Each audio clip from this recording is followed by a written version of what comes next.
প্রিয় দর্শক, আসসালামু আলাইকুম। আজকের মূল টপিক হচ্ছে গ্রেপ্তারের ক্ষমতা দখল, ইউনূসকে কী বার্তা সেনাদের।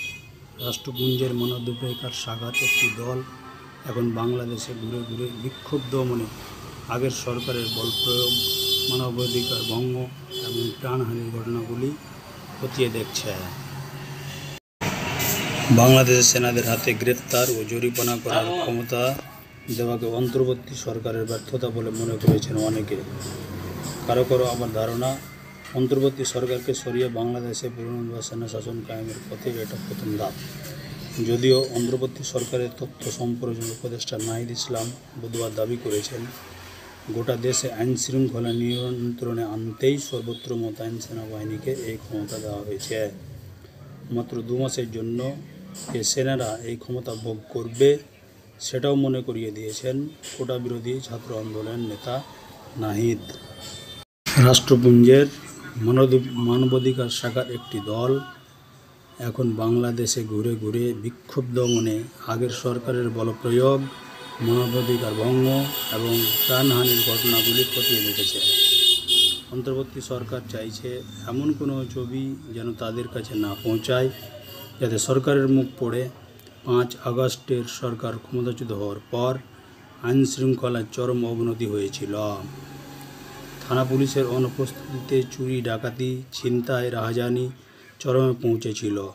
সেই পরিস্থিতি কিছুটা নিয়ন্ত্রণে এলেও দল বেঁধে সংখ্যালঘুদের বাড়িতে হামলা করা, ধর্মস্থান আক্রমণের মতো ঘটনা ঘটছে।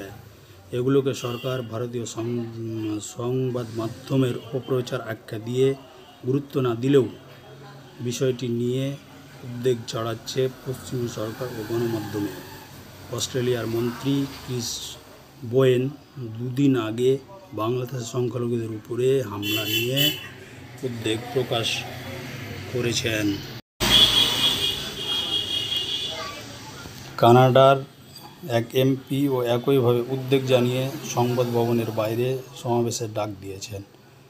পশ্চিমী কিছু মানবাধিকার সংগঠন ও বাংলাদেশে সংখ্যালঘুদের উপর নির্যাতন নিয়ে সরব হয়েছে। কেউ কেউ রাষ্ট্রপুঞ্জের দপ্তরে চিঠিও দিয়েছে। এ মাসেই রাষ্ট্রপুঞ্জের বৈঠকে যোগ দিতে নিউ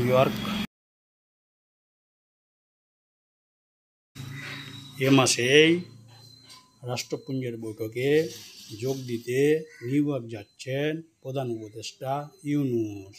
এই পরিস্থিতিতে ঢাকায় থাকা দলটির কাছে ভাবমূর্তি উজ্জ্বল করতে চাইছে সরকার।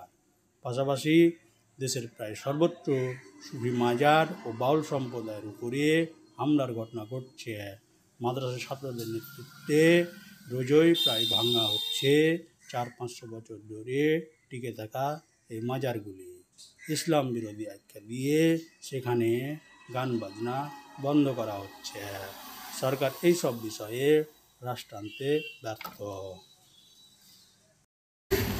সূত্রের খবর, সেনারাও এই সব নিয়ে বর্তমান সরকারের ব্যর্থতায় রুষ্ট হয়ে ম্যাজিস্ট্রেটি ক্ষমতা দখল করল।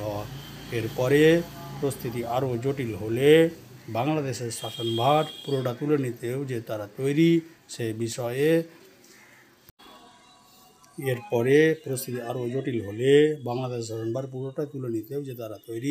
সে বার্তাই দিল সেনাবাহিনী।